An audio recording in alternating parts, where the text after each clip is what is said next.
चरणों में नमोस्तु छुल्लक जी को इच्छामी। महाराज जी, आजकल प्रायः देखा जा रहा है कि जैन समाज में शव यात्रा में महिलाएं जाने लगी है और अग्नि संस्कार भी महिलाओं द्वारा किया जा रहा है। तो महाराज जी, ये उचित है जैन धर्म के अनुसार? अब देखो क्या बोलूं, बहुत बड़ा परिवर्तन हो रहा है। अग्नि संस्कार, मैंने तो सुना पगड़ी संस्कार भी होने लगा। अब मुझे लगता आने वाले दिनों में बल्दियत भी माँ से होने लगे। ये परिवर्तन है।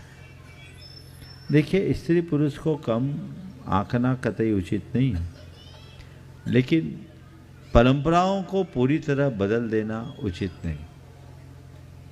हमारी जो परंपरागत व्यवस्थाएं हैं उन्हें हमें गंभीरता से विचार करना चाहिए और उनको ध्यान में रख करके ही आगे का काम करना चाहिए।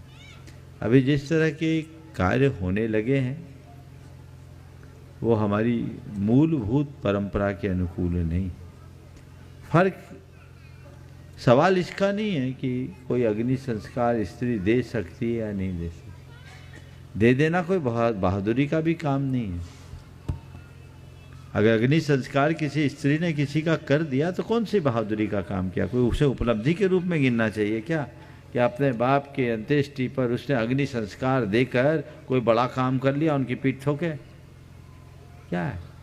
पगड़ी जहाँ तक मानने की बात है, वंश की बात होती है। कन्यादान के बाद उसका गोत्र परिवर्तित हो जाता है। वो जिस घर में गई उस घर की वंश वेल बनती।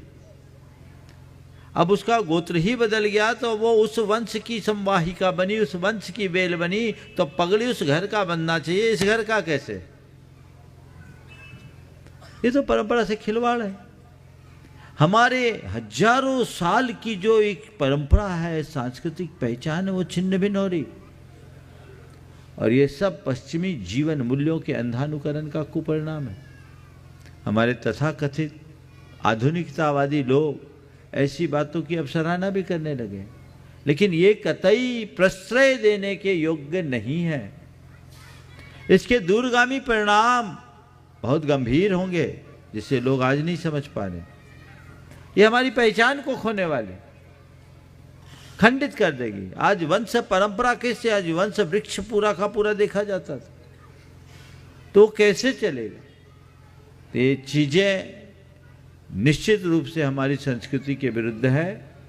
हमें इनको कतई भी स्वीकार नहीं करना चाहिए और न ही इन्हें प्रोत्साहित करना चाहिए।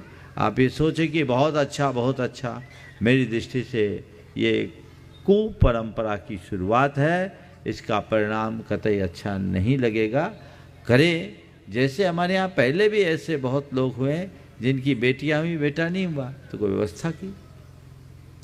दत्तक परंपरा से भी पीढ़ियां चली है, गोदनामे से पीढ़ियां चली है, और तभी आज हमें एक स्वस्थ परंपरा मिली हुई।